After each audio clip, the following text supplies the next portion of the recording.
This is a video on how to retrieve your CAC documents without filing for annual returns.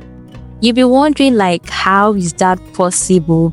You'll be wondering, but I'm here to show you how to actually achieve that without filing for annual returns. And also this can work for agents that are not accredited and also for accredited agents. Okay, so you don't need your post incorporation dashboard, you don't need to be accredited, you don't need to have that license, the MBA number, the chartered accountant number or whatsoever. So this update is for everyone, so it's going to help you save costs and it's going to prevent you from doing affidavit, because you know that one of the requirements for retrieving the CTC, that is the certificate of incorporation, you need what you call it, you need your affidavit. Okay, so you'll be cutting down costs for affidavit, and also you'll be cutting down time for the processing of the retrieval. But here is the thing, okay, this update is kind of risky, because I will tell you why at the end of this video. So now, for you to do that, you have to you have to access your pre-incorporation dashboard. So that's why I say that even a non-accredited agent can do this. So when you are logged in, you have to navigate through your new name reservation, or if you have existing not submitted forms, you can make use of it. Okay,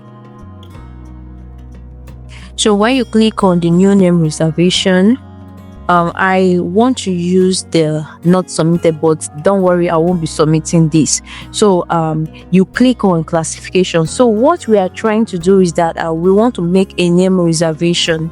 Okay, so if you're retrieving for a business name, you click that of a business name. If you're retrieving for a company, you click for company. If you're retrieving for incorporated trustee, whatsoever you're retrieving for, you just choose your classification. Okay, and then for the specific type, you just have to go ahead to select the specific type. So let's say, for example, want to retrieve the document of a business name, so you have to choose your business name. If it's a sole proprietorship, you choose that of your sole proprietorship, you fix the name right here. So what do we need to fix right here? What you need to do now is you have to coin a name out of the certificate that you want to retrieve. Let's say you want to retrieve a certificate for what should I use for this tutorial? Okay, let's use I'm just out of what to use. Let's say you want to retrieve this certificate JCF. I will be needing to go back, so let's just use it. Later I will go ahead to use it. So let's just say we want to retrieve the certificate of JCF beauty. Okay, so you just fill that, but now you're going to add something to differentiate it because of the options we'll be using. Okay, so let's say we are going to add homes, and I'll tell you why you're adding that homes. So we are going to click on save and continue, and then this is the option where you are going to be needing, or this is the option that is the most relevant. Okay, so the reason for this availability search should be the change of name. So this is the thing, when you reserve this name, it's going to appear on your approved registrations, and when it appears on your approved registration, you'll be allowed to re-download the certificate. So now let's search for the JCF. I don't know if it's JCF, or let's see. Okay, let me go to my downloaded certificate. Oh, I would have used this recent one, but it's okay. Okay, JCF Beauty World. So let's go back to JCF Beauty.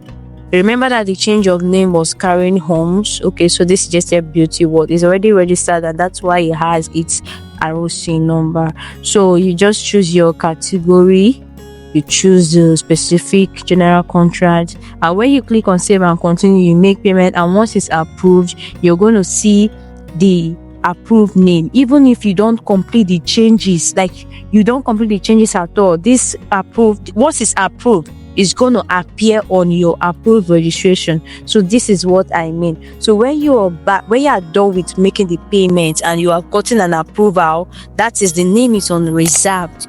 Okay, you learn how to navigate through this registered button right here. When you click on this registered button, you're going to go back to the first, like, you're going to go click on this what is this called, this 2 arrow sign right here. You click on it, it's going to take you back. So that's when you're going to see that name that you applied for as a change of name. So these are the names I did a change of name. If you have been following us on this channel, you remember when I did this Nestream 360. So before this Nestream 360 change to this name, it was actually bearing the former name, which was here, but immediately the certificate of change was approved. It then changed here. Then you see that I will be able to download the certificate. So when you do that change of name process, everything is going to appear here. And also, this is a recent you can remember when I did a change of name for an NGO also, you can see the difference. So when you have not completed the change totally on the post incorporation, the name is not going to be changed. But once you have completed the process, the name is going to change. So I even recently did a change of name for this ministry, but it was showing church. I wish I had a screenshot, but I don't have a screenshot. So you only, like, it's going to change when you have fully completed the process on post incorporation. But when you just reserve the name and you leave it there, it's going to appear here as the former name. Okay, now this is a recent change of name I did, and I was able to download the certificate. But now the problem is this company is very, very old, so this update might not work for old companies, like very, very old companies, but it can work for companies that their details are still on the portal, like freshly, let's say from like 2010. Should we say 2010? So just look for the year that CAC began to give electronic certificates. So those are the companies that are like likely to allow you download, because something happened in this company. I made payments for it, and this particular one, but other ones have been so lucky. So this particular one, I made payments for it, and I was able to only download the certificates. So the status report was actually showing here on number 1, 2, 3. It was showing, but I was not able to download the status report and the memos. So I had to mail CAC telling them that please, I made payment, send them the remitter. So after everything, help desk helped me to send the status report, and they told me, that's when I knew that okay, old companies cannot bypass this. So they told me that I should mail SPU to update the company, and after the update is done, I should mail them back to send me the memo. So right now I'm still waiting for them to send me the memo, but you see that this is for old companies. Please just pay it one by one. So another thing is that you know that this company is inactive. That's the thing. The company has not paid for annual returns, so it's inactive. So what you should do is that certificates, it must be available whether old or not. So download the certificates, and then for the what do you call it, the status report, you don't even need to even stress yourself downloading it from here. If you go over to the post incorporation, whether you have filed for annual returns or whether you have not filed, you'll be able to download it using the company site.